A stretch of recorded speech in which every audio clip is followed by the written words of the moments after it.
সংসদ সদস্য doctor Mohammad Mizanur Rahman. Doctor Mohammad Mizanur রহমানকে তার বক্তব্য নিয়ে আসার জন্য সবিনয় অনুরোধ করছি।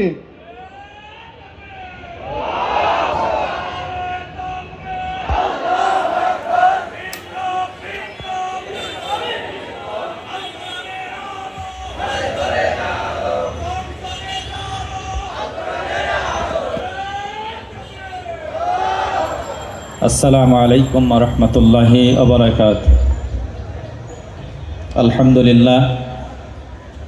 আলহামদুলিল্লাহি রাব্বিল আলামিন, ওয়াসসালাতু ওয়াসসালামু আলা রাসূলিহিল কারীম ওয়া আলা আলিহি ওয়া আসহাবিহি আজমাইন।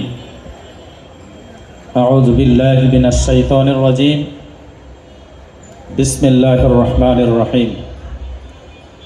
يريدون ليطفئوا نور الله بأفواههم والله متم نوره ولو كره الكافرون آمنت بالله।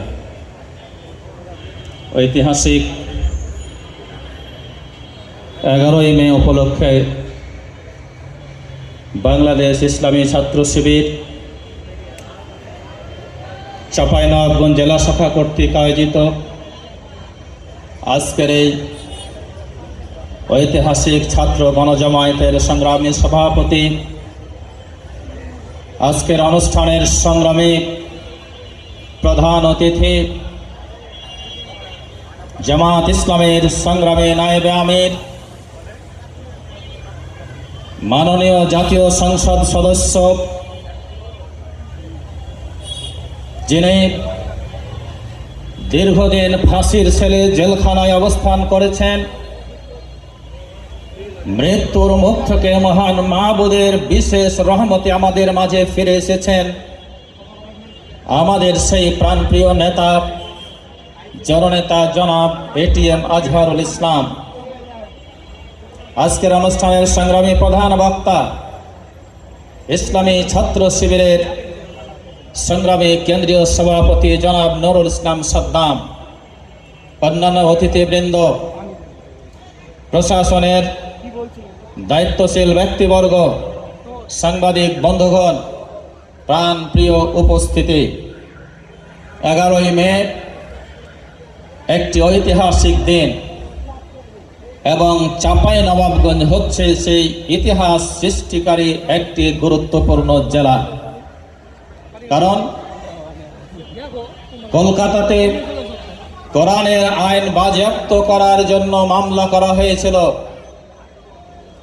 বিশ্ব মুসলিম সেদিন বিক্ষোভ প্রদর্শন করেছিল, কিন্তু শাহাদাতের ঘটনা শুধু ঘটেছিল চাঁপাইনবাবগঞ্জে। যার কারণে চাঁপাইনবাবগঞ্জ হচ্ছে বাংলাদেশের জন্য নয়, গোটা বিশ্ববাসীর জন্য একটি ঐতিহাসিক জেলা।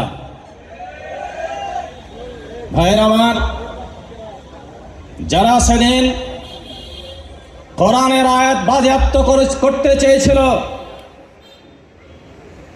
তারা শুধু সেই দিন নয়, তারা আজ পর্যন্ত বাংলাদেশ এবং মুসলিম উম্মার বিরুদ্ধে গভীর ষড়যন্ত্র চালাচ্ছে।